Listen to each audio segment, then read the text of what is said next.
With every record, I be asking the masses to tune your hearts to me. I represent intelligent niggas that grew up partially, but lately I've been questioning, second guessing whether or not Billy TV, man, back in the building. Well, this will be what, day 13? Hey, we almost halfway, man. Day 13, bro, of a 30-day grind, man. Of a 30-day grind, bro. We on our way, man. I mean, just one day at a time. So all we could do, take it one day at a time, make a video and post a video. Make a video a day, post that video a day. That's all we could do, man. We'll just see what happens. But we almost halfway. I'm at least trying to, well, obviously I'm trying to get to 30, but 21, you know, it takes 21 days to build a habit. So I feel like after day 21, it's going to be real routine. Because, you know, after 30 days, right, however big I get off that, or however much growth we see off that, how much better I get off that, this is only the beginning, gang. I really don't expect to blow up after 30 days. Now, 60 days, 90 days, 100 days, it's time to blow up. You feel me? But like, you know, we just seeing what that 30 days could be. You feel me? But this is only the beginning. So if I get 21 days, right, get to 21 days, make it a habit, not just make a habit of posting YouTube's video every day. It's only a matter of time. And it's going to be less time, actually. The more you post, right, this is what I'm realizing. The more I do stuff now, and like the more consistent I am now, the faster I can actually get it. And because it's, and I don't like the word faster, like speeding up the process, but it's kind of what it is. If I post every day, the chances of somebody seeing me and me blowing up are way higher than me posting even every other day or once a week, a couple times. You know what I'm saying? So every day, man, we're gonna get there. But got a little video for us today. We gonna learn, bro, because on this channel, bro, right, obviously we can have fun. We can, you know what I'm saying, we can have fun, we can laugh, talk about whatever. But at the end of the day, bro, we still have to grow. We still gotta grow. I gotta turn y'all into real warriors, man, into billionaires. Yeah, I like that, bro. Yeah, so I gotta turn y'all into real billionaires, bro. And what does that mean? It means that we are constantly learning. One part of that is we're constantly learning every single day. We never have a big enough ego to where it's like we're done learning. That's dead. We are smarter than that. If anybody ever says they're done learning, they're not smart. They're not a smart person. Okay? Life, you gonna keep learning until the day you die. So that's what I want to say. So I got a video for us today. We're gonna learn. We're gonna talk about it.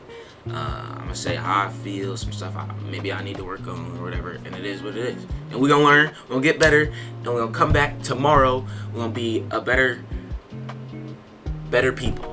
You know what I'm saying? Even just a little bit better. That's all we chasing. The self-improvement. We're chasing 1% better. Can we get 1% better than yesterday? Can we be better yesterday? That's it. Can we be better than yesterday? All right. I done enough yapping. I'm gonna see y'all inside. His first live interview with me here in Boca Raton, and we're sitting down talking. And one of the chapters in his book, page 103, by the way, we got to get his book, but one of the chapters, page 103, he talks about how winning is selfish. There is no such thing as balance in winning. It just doesn't exist.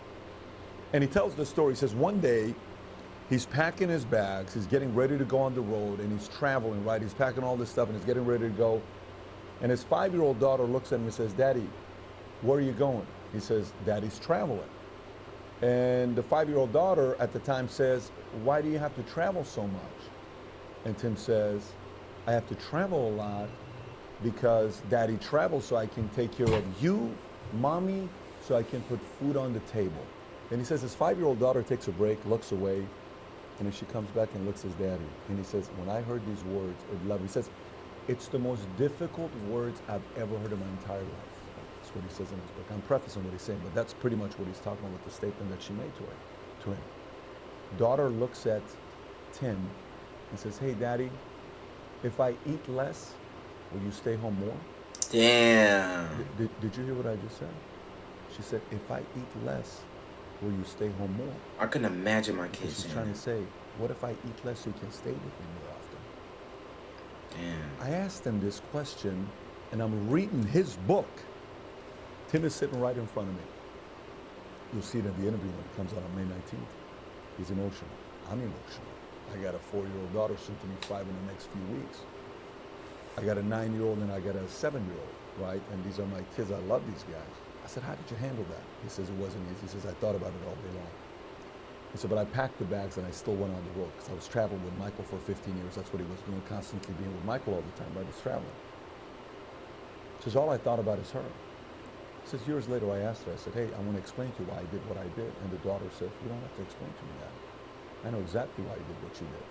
It's because you're going after your dreams, you're going doing this, you're doing that. Hold on. He says, I'm pursuing my dreams now. And if it wasn't for you, I wouldn't have had that example. So I said, how do you process this? Hold on, chat. He said a couple years later, daughter talking like that, she only 7. All right. Any of us hit the wall when we get to a point where our daughter or son or somebody doesn't even know they're doing what they're doing. They give you that guilt and you're like, I don't know what I'm supposed to be doing. So then I went a little bit deeper. I said, we're talking about Kobe and Michael Jordan here. He says, yes. I said, the guilt concept, feeling bad because your kids or your parents or your wife or your husband or somebody, is that a decision somebody else can sell you on? Like, meaning, can I sell you on, stop feeling guilty, you shouldn't feel guilty, you ought to go after your dreams? He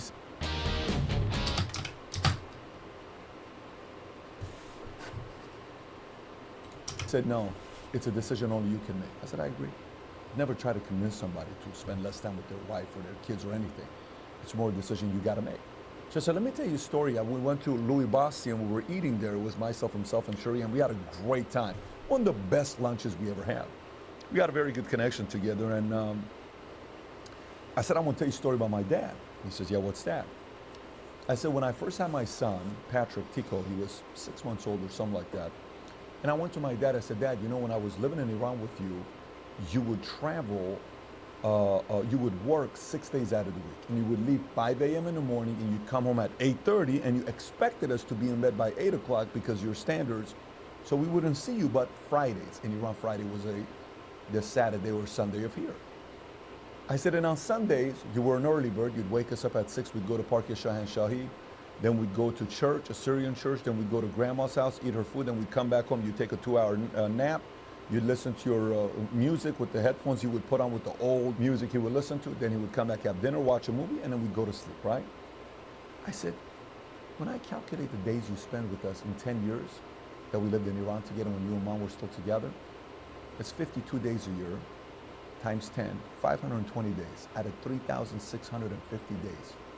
You had 3,650 days in 10 years, but yeah. All right, chat. YouTube. Listen, man. It's going to get real, bro. But look, this is what we have to decide, man. Honestly, it's still kind of tough, but I made the decision, bro. When we have a very big goal, really big dreams, like, you know me, right? I got big goals. I got big dreams in all the areas that I work on, right? I've already decided I can't be a family man. I can't. Listen, I will try my best, right? I will really, really try my best. But the lifestyle that I am trying to lead and the change that I want to make, it's a lot of work to be put in. To say it like that. There's a lot of work to be put in, and if I want to be great, there's a price to pay for it. I'm not going to be at every family event. I'm going to miss birthdays. I'm going to miss other events. I'm going to miss all of that. You know what I'm saying? Get-togethers is just because I'm trying to get something, bro. I'm trying to get my dream. And some people are not going to understand that. Like he was saying, some people are going to guilt me into it. Now, obviously, I don't have like a daughter or even a girl or anything. Like, all I have is just family, right? So I'm kind of free. But for some of y'all, that's not the case, right? People are going to guilt you into, oh, you didn't come here and blah, blah, blah. You didn't come to this birthday party or this event. Where was you at? You fake, whatever, blah, blah, blah. You changed. Bro, they don't see it, bro. They don't see it. And if they do see it, they don't understand how much work it actually takes to get it. It's that simple, bro. But that's really the price of winning, bro. The price of being great is you don't have to give up something else. You're going to go all in on this work. Maybe you're not gonna be able to have a super big family, or you're gonna be able to have a super big family, but you ain't gonna have the best relationship with them, or you know what I'm saying? Like he is, like maybe you're not gonna be able to see your kids all the time, cause you on the road, or you know what I'm saying, getting something. Obviously, ain't nobody saying you a bad father or anything like that. Nah, you at work to take care of your family, and you got big dreams. This is what it takes. That's what it is. So I just want y'all. I don't know how old y'all are, right? If you're young, you got some time. Make a decision though. You gotta start thinking about this now. If you my age, I want to say you got time. You really don't. Make up your mind. Make up your mind, bro. Is this something you want to do? Do you want to win? Do you want to be great? If yes, there's some stuff you're gonna have to give up. Come to terms with that now. Come to terms, and I'm not saying that even coming to terms with it now is gonna make it easier when you actually have to miss it, but it's just you knew it was coming, right? And you can take solace in that. You know, dang, I didn't want to miss this party, but I signed up for this, right? I knew that this was coming, and I knew I wasn't gonna be at every family event, so I just can't make this one. Maybe I'll see the person after, you know what I'm saying, or do something with some, you know what I mean, something like that. But that's just what it is, man.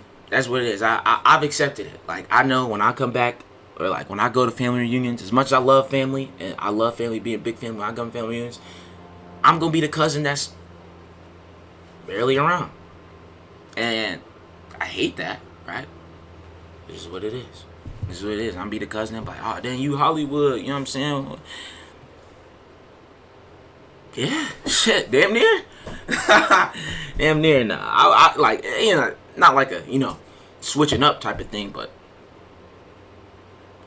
I'm just not gonna be there, man. That's what it is. You only saw us 520 days. It'll bother you. Do you ever regret that as a father? Without any hesitation, I don't know what he's gonna tell me. Like, I'm 33 years old and I'm asking him this question. No hesitation. He says, no regrets. I said, Dad, don't tell me this because you're protecting your ego. Do you feel like you regret any of it? Like you wish you would have worked less to spend more time with us? He says, 0. I said, come on, Dad, you can't tell me that. He says, I'm telling you, 0. So now he's getting past. I said, why? He says, what is my job as a father? Isn't my job as a father to teach you and raise you to be strong so you can be independent without having to rely on anybody else? Meaning you can stand on your own 2 feet and you can go out there and take your own family and take care of it. Isn't that the job of a father? Yes. How are you doing? I said, I'm independent. I said, then I did my job right. He says, I don't regret any of it. He says, I enjoyed every minute I had with you guys. I had so much fun with you and Paulette. I said, that's very good to hear, because as a man now that I'm getting through the next phase, I like hearing that from my own father. But I said, I want to say something to you as well. He says, what's that? I said, it's crazy that I'm 33 thinking about this. I'm 42 now. When I talking about this, I was 33. I said, I'm 33 sitting here thinking about this with you, and I also don't have any regrets that you weren't there. He says, what do you mean? I said, to me, it was the normal thing. Everybody knew why you're working. I said, I saw other dads that weren't workers. And sometimes they didn't have money and they were going through challenges. My daddy worked his ass off to provide. How lucky I am to have a father that provided for me. I said, I wanted you to know from me that I also have no guilt for you. You're the best thing that ever happened to me as a father. I love you and I appreciate your example. We had a very unique moment together, right? I got kids, I'm kind of going through it, and my dad and I have a very good relationship. So let me wrap this up so you kind of get the idea with the point. So Tim says, Pat, you know why I didn't feel guilty? He says, what?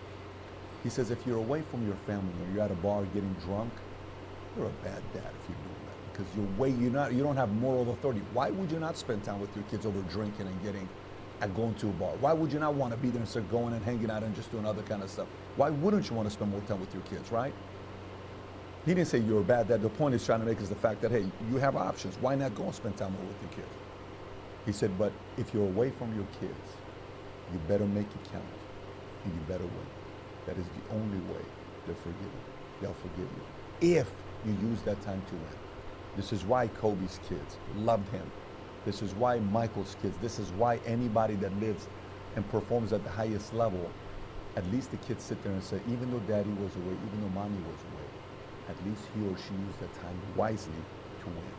Then when there's experiences, you remind them, look where we are. This is because mommy and daddy worked very hard. So, you know, I was going through this. I know I did a video a few weeks ago about guilt, and I think that's tough, man.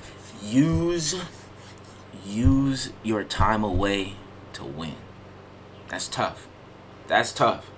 Like, when my kids, alright, when I was kids, I want a big family. I want a lot of kids. That way, like, it would be one thing, right, if I had a kid, one kid, and then I was gone all the time. And it was just that kid and mom. You know what I'm saying? It'll get lonely. But a lot of kids, it'll kind of, obviously, there's no hole that, like, there's a hole that only a dad, right, could fill. But it'll make it a little less lonely if I had a big family. You know what I mean? And obviously, this is all speculation. I literally have no idea what my life will look like. I'm trying to create it, obviously, but I have an idea of what I want it to look like. But yeah, bro, just use your time away from... Oh, use your time away and make it count and win. So when my kids are like, dang, you know, my dad wasn't around as much as my mom, but look at everything he done for me.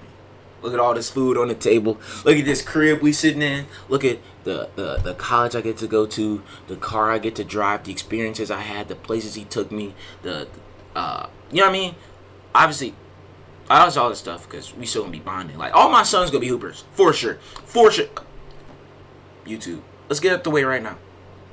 All of my sons will be hoopers and trained by me. However, that's gotta work. If I gotta wake up at 2 a.m. to train these niggas before school for them and before work or rehearsal or whatever for me, this is what it is. They gonna be hoopers. And they're not gonna be trash. Because I will be damned if in 20, 30 years, you know what I'm saying, we have my guy cookout or something, they pull out the court, and I get my kids, all the kids out there, and my kids getting killed. No. Then I gotta go out there, suit up, and tee up. I gotta bust they dad and those kids.